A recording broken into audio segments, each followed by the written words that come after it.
प्रिय मित्रों, इंटरव्यू का चक्रव्यूह कैसे तंग करता है, ये मैं आपको आज बताना चाहता हूँ। इंटरव्यू जो सर्विस में सिलेक्शन के लिए होते हैं, इंटरव्यू क्या है? एक साक्षात्कार है। एक आदमी दूसरे आदमी से बात कर रहा है, या एक आदमी से 5 आदमी बात कर रहे हैं, 3 आदमी बात कर रहे हैं, बोर्ड बात कर रहा है। ये इंटरव्यू है। लेकिन ये इंटरव्यू इतना कठिन क्यों हो जाता है? ये कठिन इसलिए हो जाता है कि जो पूछने वाले हैं उनके कई एंगल होते हैं। ज़्यादातर अच्छे भले लोग होते हैं और वो जानना चाहते हैं कि इस लड़के में, इस विद्यार्थी में, इस लड़की में कितनी योग्यता है। लेकिन कुछ लोग अपनी योग्यता, उसकी कैंडिडेट की योग्यता के अलावा बोर्ड के दूसरे मेंबर्स पर अपना प्रभाव डालने के लिए ऐसा सवाल पूछते हैं।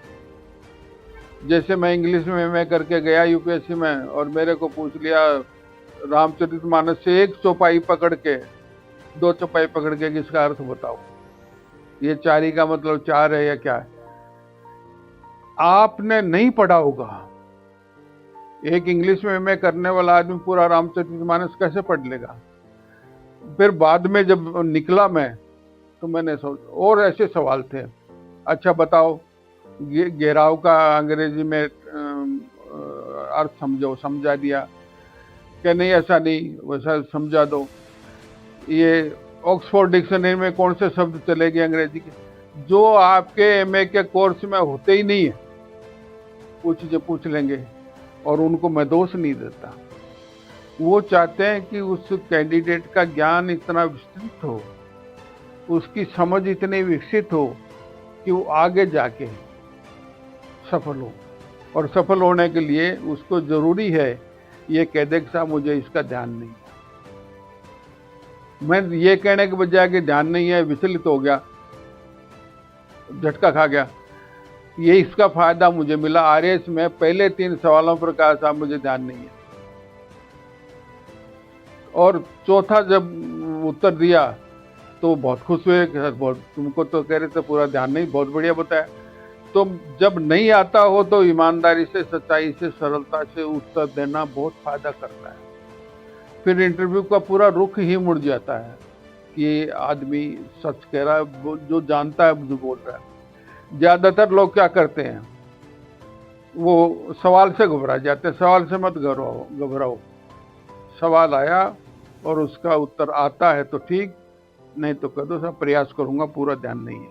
अब आपको जो नेक्स्ट चीज मैं कहना चाहता हूं, ये कि दूसरे सवाल पूछने वाले सीधी सी बात को ऐसे घुमा के पूछते हैं और उसको आगे पीछे से पूछते हैं कि आप चक्कर खा जाते हो।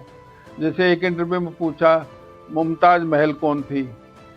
उत्तर देने वाले ने कहा मुमताज को तो मालूम है, शाहजहां की पत्नी थी। तो मुमताज महल कौन थी, इसी पर जिद कर ली उन्होंने। अब लड़के ने किताब में पढ़ा था कि मुमताज थी शाहजहां की पत्नी, और उसके नाम से मुमताज ये ताजमहल बनाया।